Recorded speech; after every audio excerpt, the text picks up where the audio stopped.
नमस्कार। अभिनव कहानियाँ में आपका स्वागत है। हमारी आज की कहानी शुरू होती है एक छोटे से गांव से।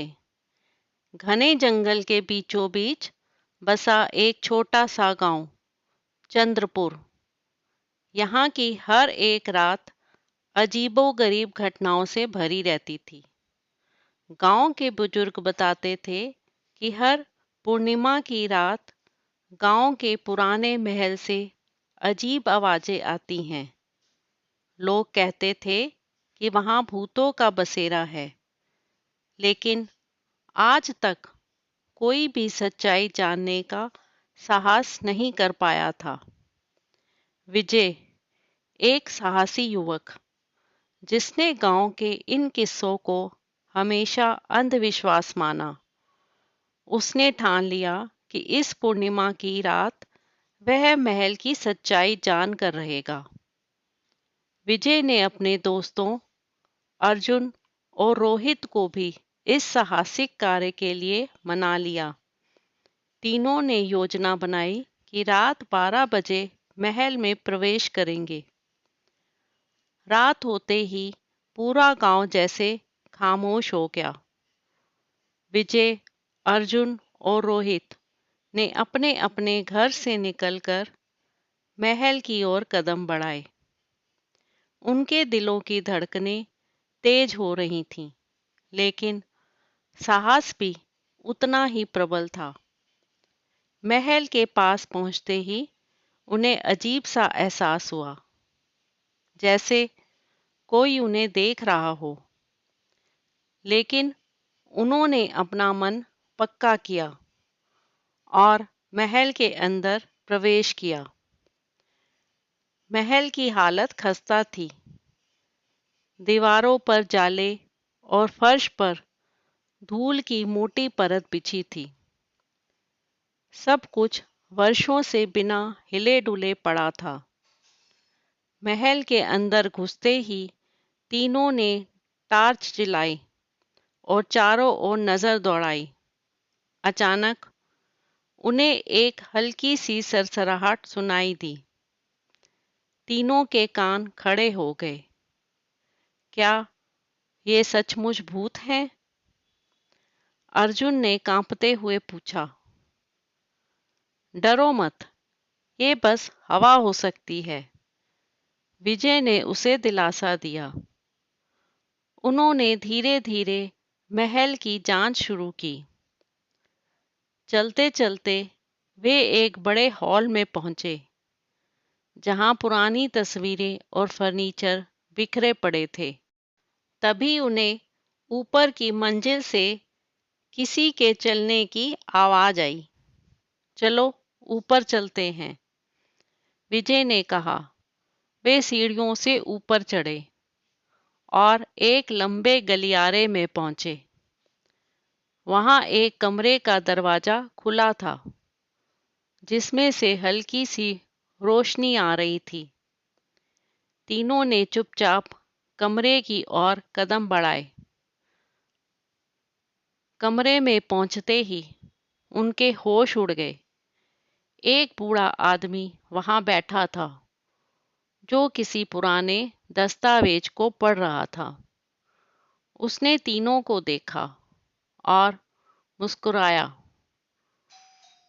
तुम लोग यहाँ क्यों आए हो?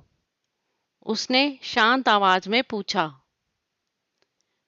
हम यहाँ महल की सच्चाई जानने आए हैं, विजय ने साहस जुटाते हुए कहा।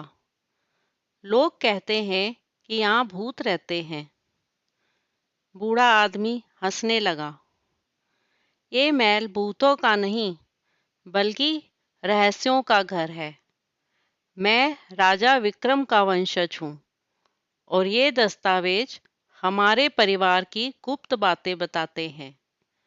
विजय, अर्जुन और रोहित ने उसे ध्यान से सुना। बूढ़े आदमी ने उन्हें बताया कि महल के तहखाने में एक खजाना छुपा हुआ है, जिसे केवल सही दस्तावेज पढ़कर ही पाया जा सकता है। उन्होंने पूछा, क्या आप हमें वह खजाना दिखा सकते हैं?